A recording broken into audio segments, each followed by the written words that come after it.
Social organizations from different regions of Peru continue advancing towards Lima to participate in the March of the Four Suyos and demand the resignation of President Dina Boluarte.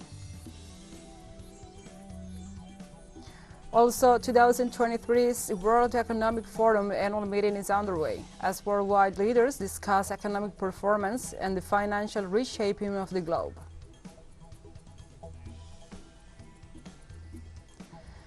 In Nigeria, gunmen burned a Catholic priest alive and injured another in an act of terrorism after attacking a church in the northwest region of the country.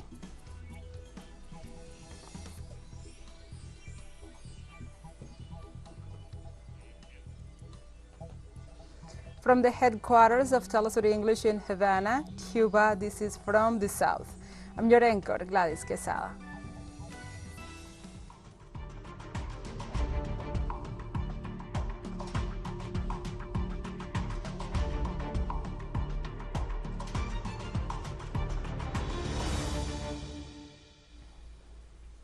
So now we begin. Social organizations from different regions of Peru continue advancing towards Lima to participate in the March of the Four Suyos and demand the resignation of President Dina Boluarte. Local media report that the indefinite strike in the region of Apurimac has been going on for 14 days with constant social mobilization in defense of Pedro Castillo. The former president has been detained since December 7, 2022, when he was dismissed by the parliament and accused of alleged rebellion. In localities such as Andahuaylas and Uripa, the population remains in the streets with blockades at several road points. Besides the resignation of Dina Boluarte, the demonstrators also demand immediate elections, the convening of a constituent assembly, and the closing of the Congress.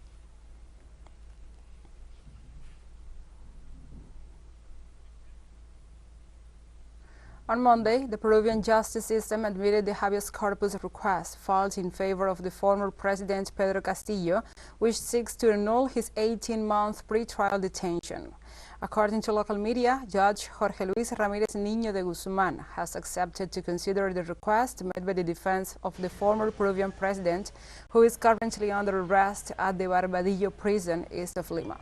Castillo's legal team seeks to overrule the Congress resolution that lifted the former head of state legal guarantees that are inherent to the presidency without having carried out a constitutional accusation.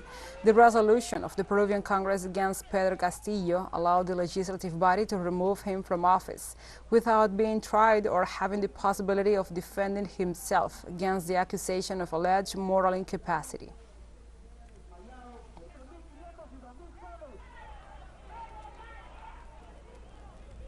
In Brazil, 39 people remain in custody for the vandalism and violence acts carried out by Bolsonaro supporters in their coup attempt against the government of President Lula da Silva on January the 8th. According to the prosecutor's office, the suspects linked to the riots against the government headquarters must answer for 6 crimes, among which are attempted coup d'etat, criminal association, and damage to the national patrimony. The Deputy Attorney General, Carlos Frederico Santos, presented the accusation at the request of the President of the Senate, Rodrigo Pacheco. The official also requested that the accused remain in custody in order to prevent new violent crimes against the democratic state.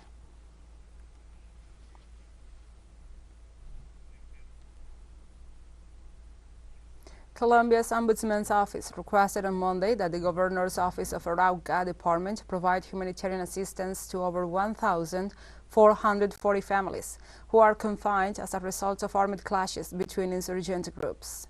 The ombudsman, Carlos Camargo, indicated that he sent a humanitarian mission to the rural area to verify the situation of the 1,445 families that are confined between the municipalities Arauquita and Puerto Rondon, victims of the consequences of armed confrontations between alleged insurgent groups.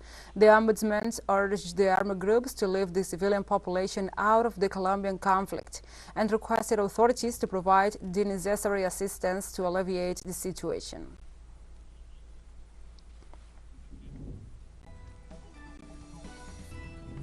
Let's take a short break, but first, remember you can follow us on our TikTok account at teleSUR English, in which you will be able to see news in different formats, news updates, and more.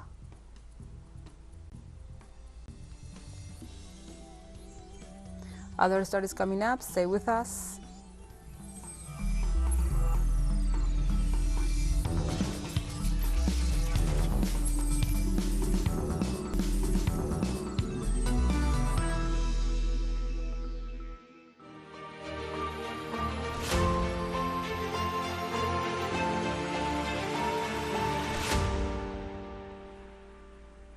Welcome back.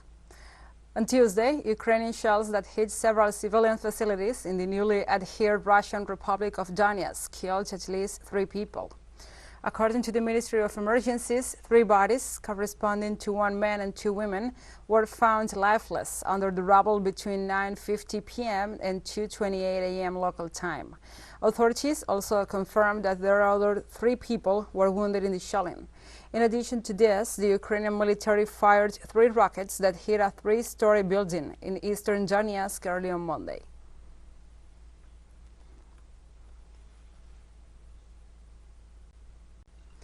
On Tuesday, Russia's Defense Minister Sergey Shoigu visited the military headquarters in Vostok. The ministry said in a statement that Shoigu was briefed by the commanders on the progress of the special military operation. Among those taking part in the meeting with the defense minister was Russia's chief of the general staff, Valery Gerasimov, who was recently put in charge of Moscow's forces in Ukraine. Addressing the troops, Shoigu thanked them for defending their land, assisting those in need, and doing everything in their power to bring victory closer.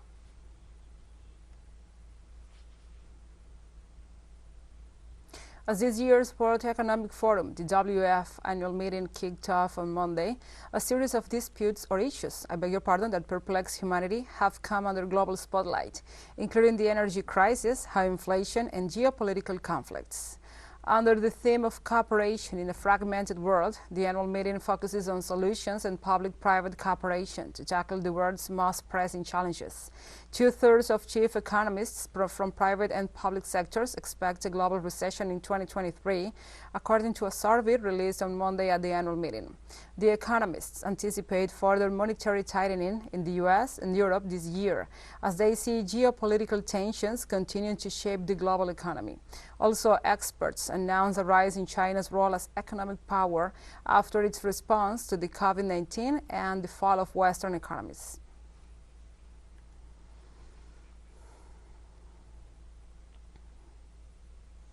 According to official data released on Tuesday, China's population has declined for the first time in over 60 years.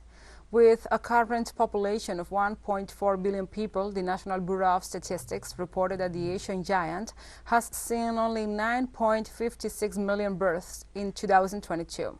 This indicates a fall in birth rate to historic minimums, as its workforce ages and its overall population plummeted by 850,000 people in 1 year. According to experts, this marks the beginning of what is expected to be a long period of demographic decline, despite government efforts to reverse the trend.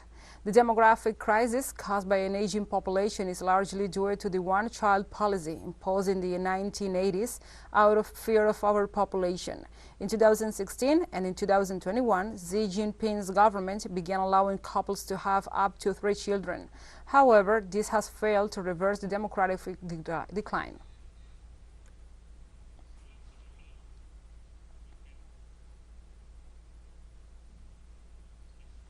On Tuesday, a team of scientists from Chinese Jilin University and Russian Moscow State University reconstructed the face of a Neanderthal boy from his skull using 3D technology.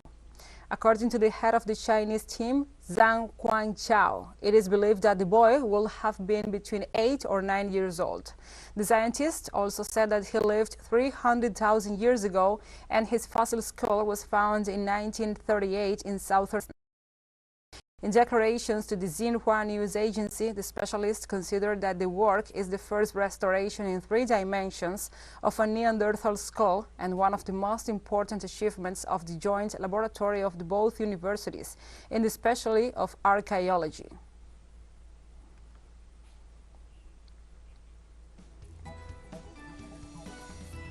And we have more news coming up after a final short break, so stay with us.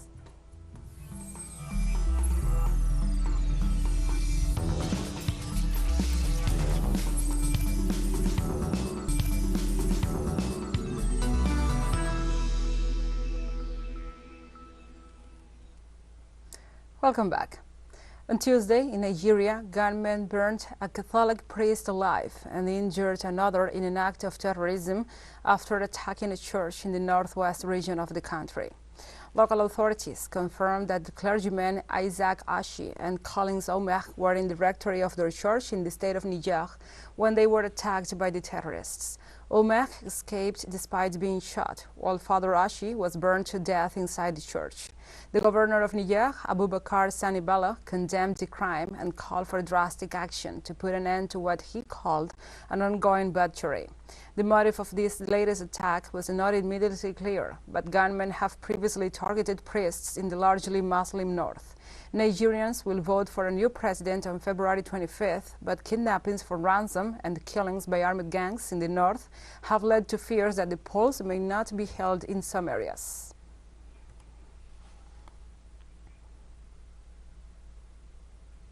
On Tuesday, the terrorist organization Alshabab launched an attack on the Somali military base, killing 5 soldiers. Army Chief Oduwa Yusuf Rage said on national radio that 5 militaries had died as a result of the attack in the town of Halwadeli, north of the capital Mogadishu. Witnesses and security officials said the terrorist group detonated a car packed with explosives outside the camp before gunmen stormed the site. Al-Shabaab, which controls parts of the countryside in Somalia, claimed responsibility for the attack through the organization's communication channels. In recent months, the army and local militias have retaken some territories from the militants in Galmudug and Hirshabelle states, backed by the African Union Force.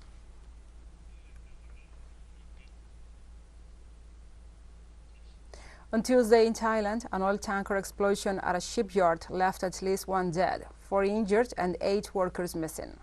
The empty tanker was undergoing regular maintenance when it caught fire and exploded. According to the authorities of the Thai province of Samut Songkhram, the explosion of the vessel Smooth C-22 affected several houses near the shipyard.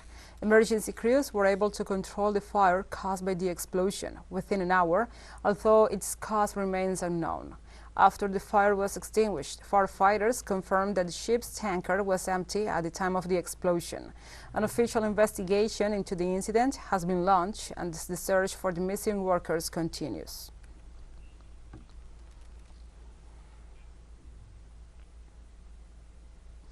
On Tuesday, the president of Vietnam, Nguyen Xuan Phuc, submitted his resignation after the ruling Communist Party found him responsible for violations and wrongdoing of numerous officials under him. In a statement, the party's Central Committee also said that being aware of his duties and responsibilities before the party and the people, the Vietnamese head of state submitted an application to resign from his assigned positions and retire.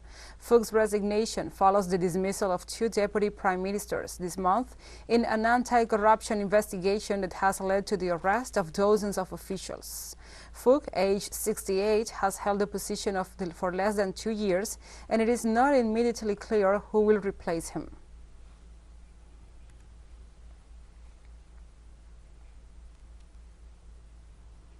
The Moroccan Association for Human Rights denounced the increased police violence against sub-Saharan African asylum seekers.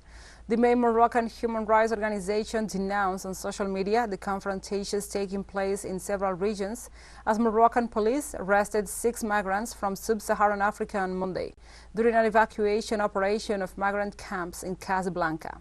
This area has been a scenario of tensions between the asylum seekers and authorities who conduct operations to evacuate camps near the Oulad Zian bus station in the city.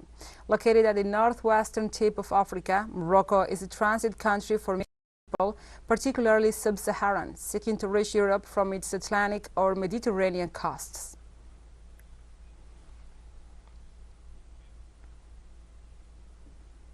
And Palestine condemned the systematic violations and attacks by the Israeli army against the population of the occupied territories, together with the escalation of Jewish settlers in the region.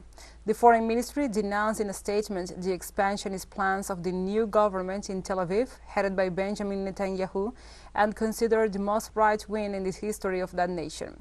The ministry questioned the projects to legalize 65 outposts built by settlers in the West Bank and occupied territories since 1967. Even though the UN and the world consider that all the Israeli settlements in the West Bank and East Jerusalem are illegal, Tel Aviv authorities distinguish between those authorized and those that are not. According to different sources, more than 450,000 settlers, Israeli settlers, live in 132 settlements and 147 outposts in the West Bank, while another 200,000 live in East Jerusalem.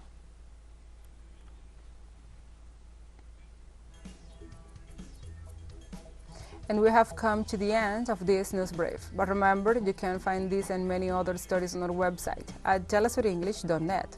And also, if you feel so inclined, please join us on social media for all the latest news. We are on Facebook, Twitter, Instagram, Telegram, and TikTok.